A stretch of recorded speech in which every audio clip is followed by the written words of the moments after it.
자, 연일 수도권 집값이 오르고 전세난이 심화되고 있습니다. 이런 가운데 국토부 장관의 변창흠 후보가 내정되면서 앞으로 부동산 시장에 어떤 변화가 올지 기대되고 있습니다.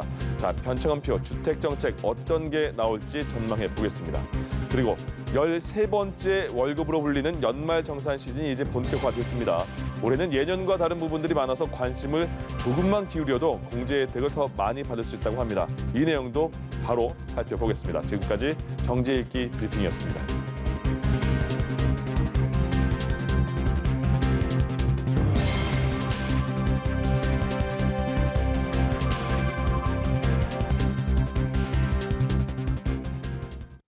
네, 좀 더 자세한 내용은 김대우의 경제일기에서 살펴보겠습니다. 오늘도 김대우 박사 나오셨습니다. 어서 오세요. 네, 안녕하십니까? 반갑습니다. 네. 새로운 국토부 장관에 내정된 변창흠 후보자 과연 어떤 주택 정책을 내놓을까 관심을 모았는데 서울에 집 지을 땅이 왜 없지 않다 하면서 얘기를 한 게 역세권을 개발하면 된다라고 이야기를 해서 눈길을 끌었거든요. 좀 더 자세한 설명이 필요할 것 같습니다. 네, 지금 이제 부동산 민심이 심상치가 않은 그런 상황에서 국토부 장관, 그러니까 토지 주택 정책의 총사령탑이 지금 바뀌지 않았습니까? 예. 아직 국회 통과를 하진 않았습니다만 대통령이 변창흠 LH공사 사장을 지금 국토부 신임 장관으로 내정을 해놓고 있는데요.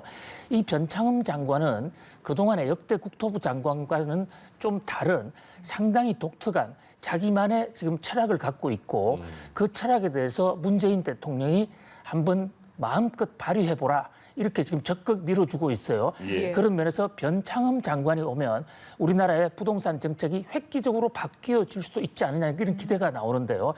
한마디로 지금 현재 우리나라의 부동산 문제를 꼽자면은 현재 집값이 너무 높아서 웬만한 돈을 가지지 않고서는 그 집에 들어가서 살 수 없다.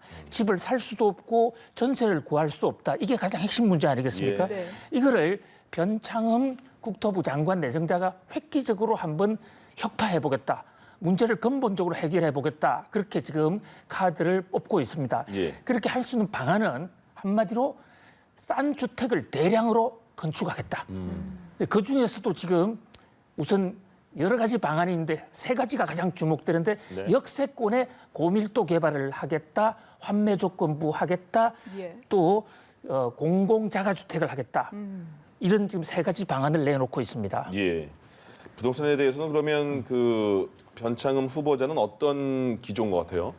예, 이 변창흠 후보자가 이제 말씀 올린 대로 내놓고 있는 카드가 세 가지. 그러니까 싼 그러면서도 품질은 떨어지지 않는 그런 정상적인 주택을 지을 수 있는 방안 중에 우선 주목되는 게 바로 지금 서울 지역의 역세권 고밀도 개발인데요. 예. 역세권이라는 게 역 정거장 주변에 있는 지역입니다. 네. 거기에 집을 집중적으로 지으면 사람들이 크게 이동하지 않아도 되고 교통 문제도 해결할 수 있는데 거기에 이른바 종상향이라고 그래서 일종 주거 지역을 2종이나 3종으로 올려주면 집을 더 높이 지을 수 있게 됩니다. 아, 예. 그러면 뭐 예를 들어서 10층짜리를 30층, 50층 짓게 되면 집이 훨씬 더 많이 나오지 않습니까? 예. 그럼 그 토지 소유자가 돈을 많이 벌 수 있기 때문에 그중에 상당 금액을 서울시에나 국가에 기부할수록 해서 거기다가 임대주택을 대량으로 짓게 되는 것이죠.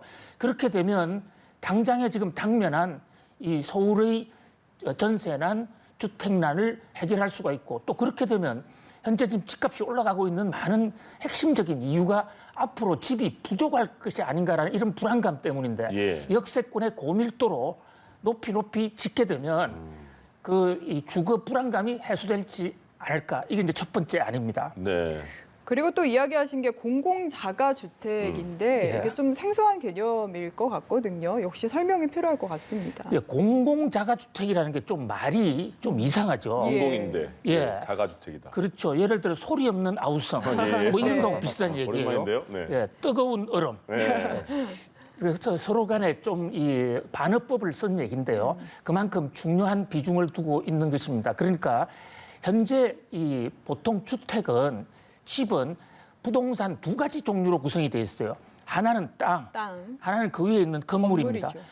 땅과 건물은 한 사람 소유가 원칙이거든요. 예. 그런데 이를 구분해 보겠다는 것입니다. 그래서 땅은 정부 소유로 해서 정부가 빌려주고 그 위에다 집을 짓는 것은 개인 소유로 한다. 그래서 보다 더 엄밀하게 하면 공공임대주택 위에 개인 소유주택 이런 제도입니다. 네. 이것을 공공자가주택이라고 하는데 그렇게 되면 정부가 땅을 싼 돈에 빌려주게 되면 집을 비교적 낮은 가격으로 집을 지을 수가 있죠. 그렇게 되면 싼 값에 주택이 대량 공급될 수 있는 거 아니겠습니까? 예. 그러면 근본적으로 부동산 문제를 해결할 수 있지 않은가라는 이런 기대가 나오고 있는 것입니다. 알겠습니다. 네, 우리 예. 국민들 같은 경우에는 사실 이게 전부 다 내 집이어야만 다 갚는다라는 그런 개념이 좀 있지 않습니까? 여기에 대한 회의감도 있던데요. 예, 그렇습니다. 10여 년 전에도 한번 이런 제도를 군포에서 시행해 본 적이 있는데 예. 청약자가 거의 없었어요. 그래서 실패한 정책이라고 일각에서는 폄하하고 있습니다만은 변창흠 이 국토부 장관 내정자는 당시에 공공자가주택 청약이 예. 가격이 그때 수준으로도 너무 높았기 때문이다. 네. 가격을 더 내리면 청약이 될 수도 있다. 그리고 보다 사회 근본적으로 우리가 이 주택에 대한 소유와 사용을 구분해서 나누어야 된다. 이렇게 해서 한번 추진을 해보겠다는 강력한 지금 의지를 표시하고 있습니다. 예. 네. 그리고 이제 또 하나가 세 번째가 주택 공급을 대량으로 늘릴 수 있는 방법 중에 하나가 네. 환매 조건부예요. 정부가 집을 싼 가격으로 지어서 분양을 해서 팝니다. 그러면 지금은 그 집을 산 사람들이 바로 첫 해 또는 둘째 해 또는 세월이 한참 지난 해에 시세 차익을 누리고 팔아서 그것이 이제 부동산 투기 열풍으로 번지는데 이것을 환매 조건부 제도, 그러니까 부동산을 팔 때 네. 수익이 나면 그걸 정부에다가 다 돌려주는 겁니다. 이 세 가지를 확실히 도입하면 싼 주택을 대량으로 공급할 수 있고 그래서 부동산 가격을 안정시킬 수 있다. 이것이 변창흠 내정자의 구상입니다. 알겠습니다. 지켜보도록 하고요. 이제 13월에 보너스인 사람도 있고 13월에 다시 토해내는 사람도 있을 텐데 연말정산 이번에 뭐 바뀌는 거 좀 알려주세요. 그렇습니다. 지금 올 한 해가 지금 20일밖에 남지 않았어요. 네. 연말 정산은 내년에 가서 하지만은 예. 그것은 계산만 그렇게 하는 것이고 실제로 13월에 보너스에서 좀 더 돌려받기 위해서 또는 이 자기가 내는 금액을 좀 줄이기 위해서는 예. 남은 20일 동안 마지막 재테크를 좀 해볼 필요가 있어요. 네. 뭐 제대로 얘기하면 재테크라기보다는 새테크라고 볼 예. 수가 있는데요.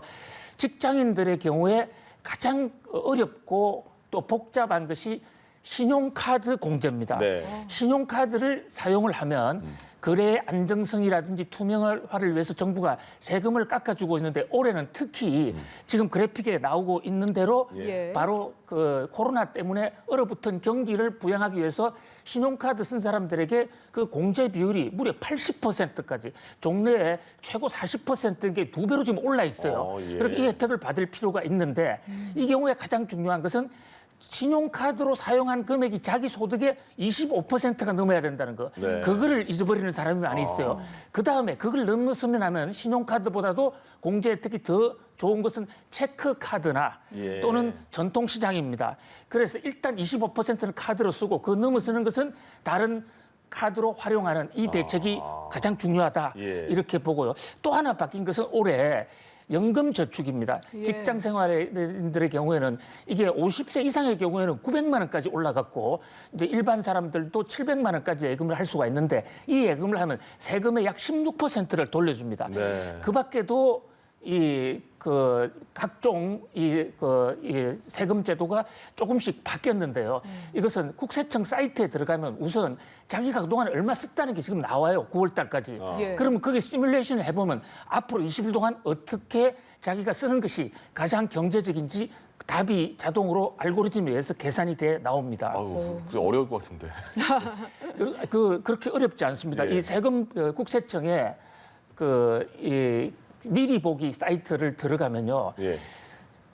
작년, 재작년에 자기가 이미 소득 수준 이런 게 세금에 다 등록돼 있는 게 있지 않습니까? 예. 그러면 공제 한도나 공제 비율이 나옵니다. 거기다가 국세청은 각자가 1월부터 9월 달까지 쓴 내용을 다 계산해 놓고 있어요. 거기다가 9, 10, 11월, 10일, 12만 더하면 되거든요. 그래서 부족한 것은 좀 늘리고 예. 넘는 것은 예를 들어서 신용카드가 공제 한도가 총 330만 원인데 지금 자동차를 산다, 큰 물건을 산다 이랬을 때 자기 한도를 채웠다 이러면 그 결제를 내년 1월 1일에 하는 것이 내년도 세금 공제 혜택을 받거든요. 예. 예. 그런 면에서 지금부터 20일간은 반드시 이 13월에 보너스 대책을 세워야 할 것으로 보입니다. 홈택스가 생각보다 굉장히 잘 돼 있어서 들어가 보시면 아마 잘 알 겁니다. 활용을 잘 안 해보셨네요. 어렵더라고요. 예, 알겠습니다.